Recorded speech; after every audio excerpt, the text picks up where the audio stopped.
बिस्मिल्लाहिर्रहमानिर्रहीम। अस्सलामु अलैकुम वरहमतुल्लाहि वबरकातुहू। उम्मीद है कि आप तमाम खैर व आफ़ियत से होंगे। आज के लेक्चर का आगाज़ एक हदीस मुबारका से करते हैं।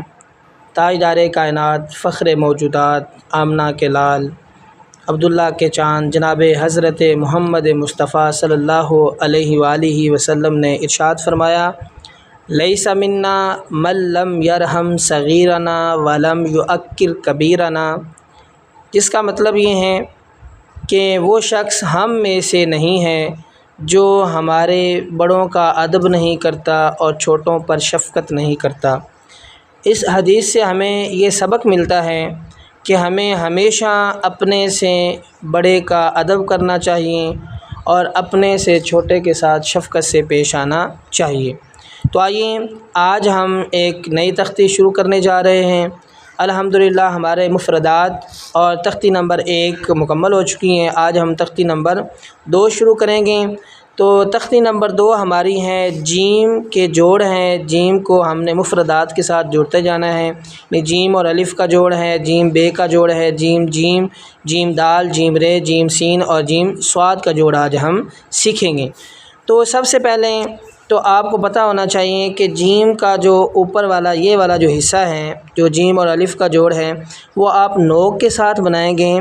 मसलन आप ज़रा गौर से देखें कि जीम का जोड़ जो ऊपर वाला है, कोना है मार्कर का, उसके साथ आपने नोक के साथ जीम के ऊपर वाला हिस्सा बनाना है इस तरह। एक बार फिर देखें कि मार्कर का जो ऊपर वाला कोना है वो इस्तेमाल होगा, फुल कतनी इस्तेमाल होगा, बिल्कुल बारीक इस्तेमाल करेंगे। यहाँ तक बना के फिर हमने जो बे और बे का जोड़ सीखा था वो बना दें, जीम के नीचे वाला हिस्सा बना दें ये वाला, तो हमारा जीम अलिफ जा मुकम्मल हो जाएगा। इसके बाद हमारा जीम और बे का जोड़ है। ये बे हमने सिंपल जो लिखा था उसी तरह जिस तरह आपको सिखाया था उसका रोल वही है कि ऊपर से इसके कोने बराबर हों, यहाँ आपका थोड़ा सा वक्फ़ा ज़्यादा हो, यहाँ कम हो। अब जोड़ दो तरीके से लगा सकते हैं। एक जोड़ तो ये है, इस तरह रोक के ऊपर आप बे लगा दें तो हमारा जीम और बे यानी जब हम लिख सकते हैं। इसका दूसरा तरीक़ाकार ये है कि आप जिस तरह हमने बे और बे का जोड़ बनाया था उस तरह भी इस्तेमाल कर सकते हैं। यहाँ से यहाँ तक यानी ये वाली चीज़ भी बना सकते हैं। जिस तरह आपको आसान हो आप उस तरह लिख सकते हैं। एक दफ़ा फिर देख लें, यहाँ पर जीम और बे का जोड़ इस तरह आप लगाएंगे। एक ये तरीका है और दूसरा तरीका कि आप यहाँ कट करके बे आगे लगा दें तो ये हमारा जीम और बे का जोड़ बन जाएगा। इसी तरह जीम और जीम का जोड़ इंतहाई आसान है।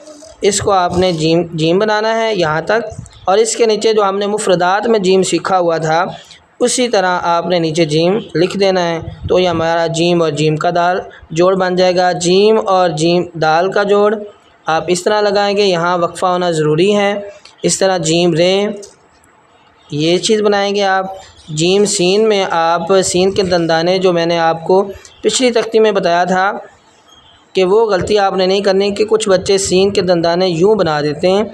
सिंपल में तो हमने इस तरह सीखा था, वो भी इस तरह होने चाहिए, लेकिन जब ख़ास तौर पे ये जीम और सीन या बे सीन का जोड़ लगाना होता है तो उस वक्त इसके दंदाने इसके अंदर मिक्स करने होते हैं। किस तरह, ये जीम हमारी डल गई, एक ये कोना फिर दूसरा कोना लगा के उसको आगे दायरे के साथ मिला देना है इस तरह। ये हमारा जीम और सीन बन जाएगा।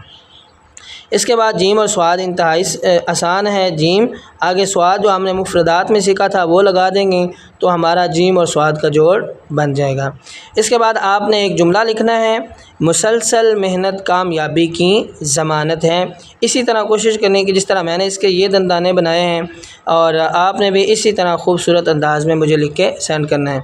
और आज का शेर अल्लामा मोहम्मद इकबाल रहमतुल्लाह ताला अलैह का शेर है, हैं लोग वही जहाँ में अच्छे, हैं लोग वही जहाँ में अच्छे, आते हैं जो काम दूसरों के। तो इस शेर को आपने वॉइस रिकॉर्ड करके मुझे भेजना है ताकि आपको शेर पढ़ने का अंदाज़ भी आ सके। उसके बाद इंग्लिश में हमने एक नया तरीक़ाकार सीखा था। पहले वाला तरीका बदल दिया था तो इसको देखें कि आप ए किस तरह लिखेंगे। सबसे पहले तो आपने इसकी नोक इस्तेमाल करनी है। जब हम ए लिखते हैं तो नोक इस्तेमाल करनी है। देखें, ये नोक के साथ यहाँ तक लेके जाना है और ऊपर से इसका फुल कट नीचे आएगा। मार्कर उल्टा ही पकड़ना है। फुल कट नीचे आ गया, यहाँ से फिर आपने ये वाला इसका डिज़ाइन बना देना है। तो ये हमारा ए लिखा गया। उसके बाद बी भी इंतहाई आसान है। उसमें आप पहले ये वाली चीज़ बनाएंगे, फुल कट के साथ गुलाई में आएगा थोड़ा सा।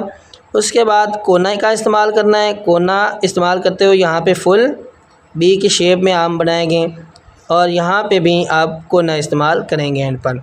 उसके बाद सी भी इंतहाई आसान है। कोने के साथ यहाँ तक आएंगे, इस तरह बना दें और ऊपर कोने के साथ थोड़ा सा इसको डिज़ाइनिंग कर दें। उसके बाद डी में आप जिस तरह बी की शेप बनाई थी पहले उस तरह बनाएंगे, यहाँ तक कोना इस्तेमाल करेंगे। उसके बाद फिर कोना इस्तेमाल करते हुए यहाँ आप फुल कट इस्तेमाल करके यहाँ फिर कोना आप लगाएंगे।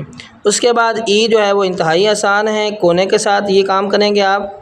ये वाली चीज़ें जो हैं वो थोड़ी सी मोटी हो जानी चाहिए, मोटी होनी चाहिए, मोटा इस्तेमाल करें मार्कर। और ये वाली जो आप इसको गुलाई में लाते हैं वो आपने बारीक मार्कर इस्तेमाल करनी है।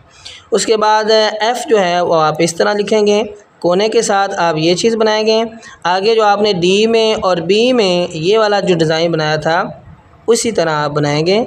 उसके बाद ये वाली हिस्सा इसका आप मुकम्मल करेंगे।